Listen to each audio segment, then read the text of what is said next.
A cop's worst nightmare, arresting the wrong person, and Sergeant Calloway just made the biggest mistake of his career. The sun sits high in the sky, beating down on the quiet streets of Brookfield, a well-kept neighborhood in Ohio. It's the kind of place where the sidewalks are lined with perfectly trimmed hedges, where morning joggers move in rhythm, and where police patrols are routine but rarely necessary. Sergeant Brian Calloway cruises through, one hand on the wheel, the other resting lazily on the radio. 20 years on the force, and he's seen it all. Or so he tells himself. He's got a reputation, tough, direct, doesn't take excuses. He believes in his own version of justice, and in his eyes, people who don't belong in certain areas always warrant a second look. Up ahead he spots her. A black woman, mid-40s, toned, confident stride. She's jogging at a steady pace, her earbuds in, lost in her own world. Expensive running shoes, sleek athletic gear. She looks like she belongs. But something about her unsettles him. Maybe it's the fact that she doesn't glance in his direction. Most people at least acknowledge a police cruiser when it passes. She doesn't. Maybe it's the car she jogged past, a silver Tesla, parked in a driveway. Did she just come from that? Or is she casing houses? Or maybe it's nothing at all. Still, Calloway pulls over. The tires crunch against the pavement as he steps out. He places a firm hand on his duty belt, not reaching for anything, just making sure it's noticed. His eyes lock on her as she slows down, yanking out one earbud. She's breathing hard but controlled, wiping a bit of sweat from her forehead. She barely looks fazed by his presence. "Something wrong, officer?" she asks, still catching her breath. "Where are you coming from?" His voice is steady, edged with that quiet authority he's mastered over the years. She blinks, glancing up the street before answering. "Home. Just getting in my run." "Where's home?" She tilts her head slightly, something shifting in her expression. "Couple blocks down." "Got ID on you?" There it is. The moment shifts. Her face hardens just a fraction, the casual ease in her posture tightening. "For what?" Calloway lifts his chin slightly, studying her. He doesn't like being questioned. Just need to make sure everything checks out. She exhales sharply, hands on her hips. "You pulled over to stop a woman jogging in broad daylight. Because you think I'm a threat." He doesn't say yes. But he doesn't say no either. She huffs a short laugh, reaching for her phone. "You know what? Let's just call someone who actually enforces the law correctly." Calloway steps forward. Not aggressively. Not violently. But deliberately. "Ma'am, I'm not gonna ask again. Show me some identification." Her fingers tighten around her phone. Calloway notices. And in his mind, the situation has officially escalated. But he doesn't realize he's making the biggest mistake of his career. The street is still. The only sounds are the occasional rustle of leaves and the faint murmur of distant traffic. But for Simone Daniels, the world has narrowed down to the man in front of her, the officer standing too close, the weight of his stare pressing down like an unseen force. She knows this routine, knows the pattern, knows what happens when someone like her challenges someone like him. But she also knows her rights. "I'm not required to carry ID while jogging," she says evenly. Calloway shifts, adjusting his stance. "That's so. That's so." Her voice is calm, unwavering, but Calloway sees it differently. To him, it's defiance. He glances around. The street is mostly empty, just a few houses with drawn blinds. One or two people in their yards, subtly watching. No one stepping in. "I'm investigating suspicious activity," he says, voice clipped. "What activity?" Calloway pauses. He didn't expect to be challenged like this. "You were running past her home that had a high-value vehicle in the driveway," he says, as if that justifies everything. Simone laughs, but there's no humor in it. "You mean the Tesla?" So now jogging past a parked car is a crime? Calloway's jaw tightens. You're refusing to identify yourself. I'm refusing to be harassed. That word, harassed. Calloway feels something burn in his chest, his authority being called into question in broad daylight, in front of strangers. He takes a step closer. You're resisting my investigation. Simone's expression hardens. I'm resisting nothing. You're abusing your badge and you know it. Her hand twitches near her phone again, and Calloway doesn't think. He reacts. He grabs her wrist. It happens fast, the shift from words to action. One moment she's standing her ground, the next, he's pulling her arm behind her back, metal cuffs flashing in the sun. What the hell? She shouts, struggling against his grip. You're under arrest for obstruction, Calloway says automatically, like he's reading from a script. People stop and stare. A man on his porch pulls out his phone, recording. A woman across the street watches, frozen in place. You're making a mistake, Simone grits out, fighting to keep her voice controlled. Calloway tightens the cuffs, ignoring the eyes on him. You should have cooperated. Simone exhales sharply through her nose. Her pulse pounds in her ears, but her voice is steady when she speaks. You don't even know who I am. Calloway doesn't care. But he should. Because his world is about to come crashing down. The steel of the cuffs digs into Simone's wrists as Calloway tightens his grip, pressing her arms behind her back. Her chest rises and falls, controlled but tense. She's been here before. Not in these exact cuffs, not in this exact moment. But she knows this feeling. The weight of power being abused. Calloway doesn't see the problem. He sees a win. Another suspect neutralized.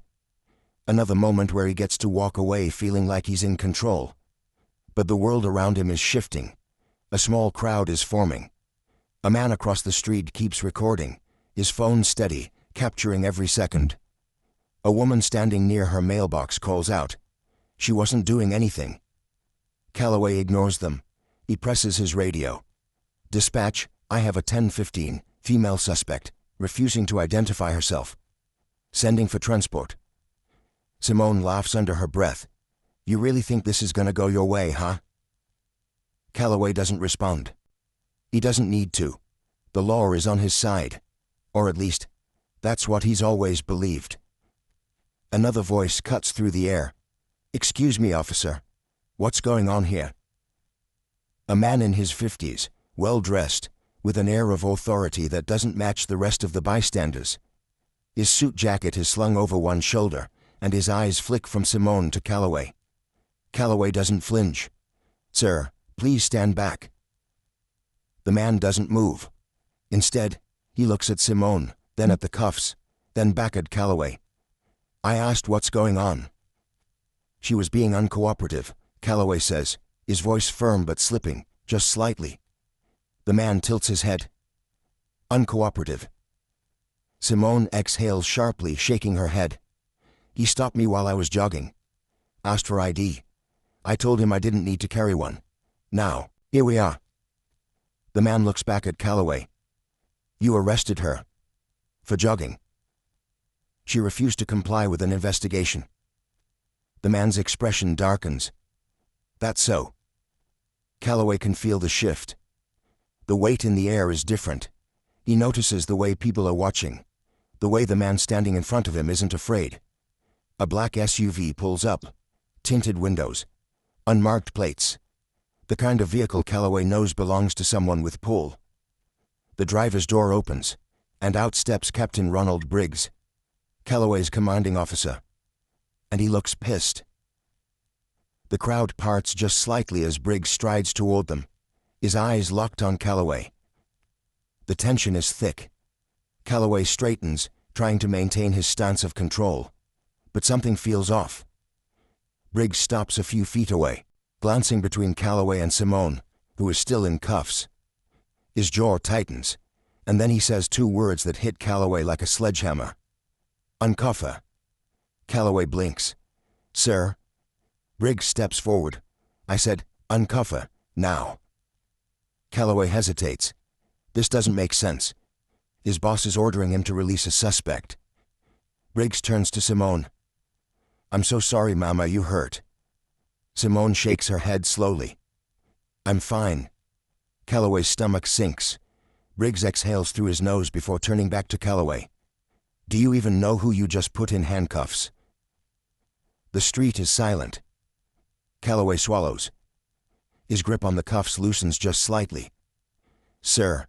She refused to identify herself. Briggs steps forward, voice dropping. That's because she doesn't have to. Calloway's heart pounds. The SUV. The way everyone's staring. The way Briggs isn't just mad. He's furious. Simone watches him carefully. Her voice is calm, controlled. My name is Chief Simone Daniels. Calloway stops breathing. She lets it sit. Lets him process. And then she adds, voice sharp as steel. And you just arrested your boss. The weight of those words hits like a truck. Calloway's mouth goes dry. He feels the eyes of every single person in that crowd. The cameras recording. The neighbors whispering. The moment caving in on him. But this isn't over. Not yet. Calloway freezes. The words hit like a punch to the gut, leaving him standing there, hands still on the cuffs, brain struggling to process what just happened. Chief Simone Daniels, his boss. The woman he just humiliated in broad daylight, treated like a suspect, like she was some kind of threat, is the highest-ranking officer in the department. Briggs's voice cuts through the silence.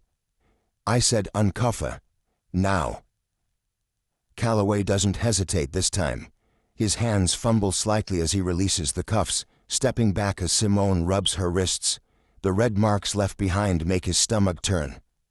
The crowd is silent, but the tension is electric. The phones are still recording. The man in the suit is watching with a look that makes Calloway's skin prickle with something close to shame. Simone takes a deep breath, composed, but there's a sharpness in her eyes that Calloway doesn't miss.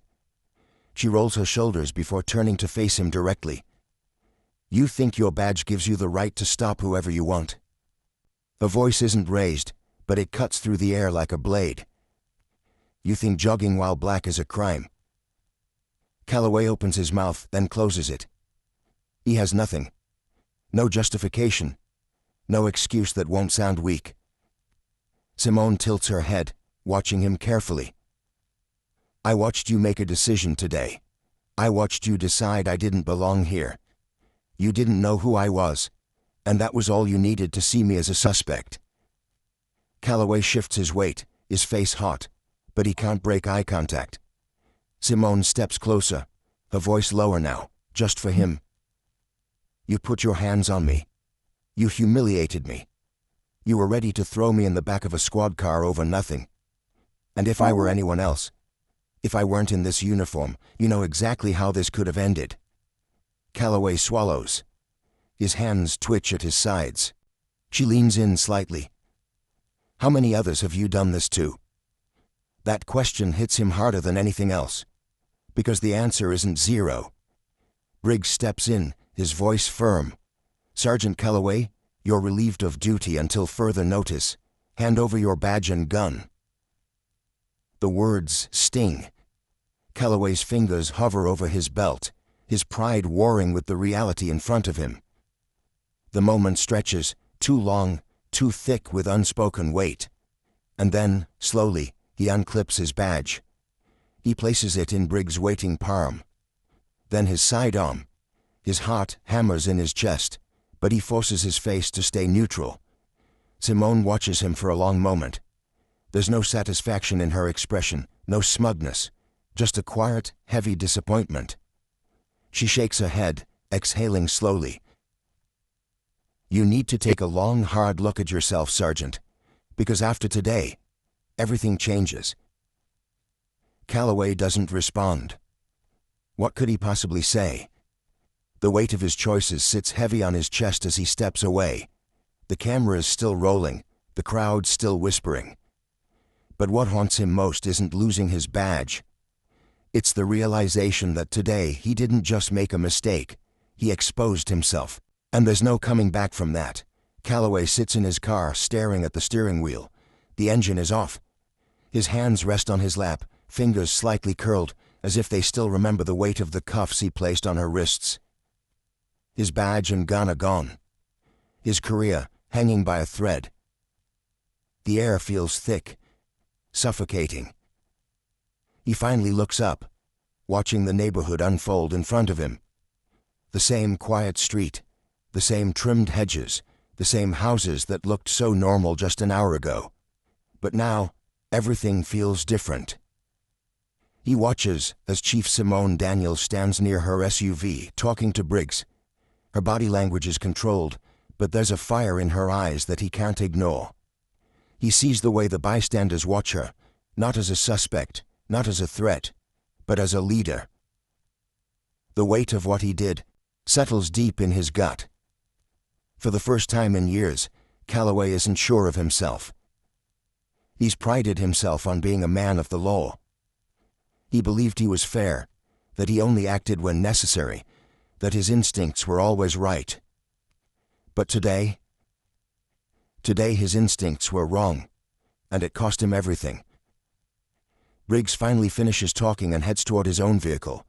Simone turns, locking eyes with Calloway through his windshield. She holds his gaze for a long moment. Then, slowly, she shakes her head, just once, before climbing into her SUV and pulling away. Calloway watches the taillights disappear. His chest feels tight. He exhales, gripping the steering wheel.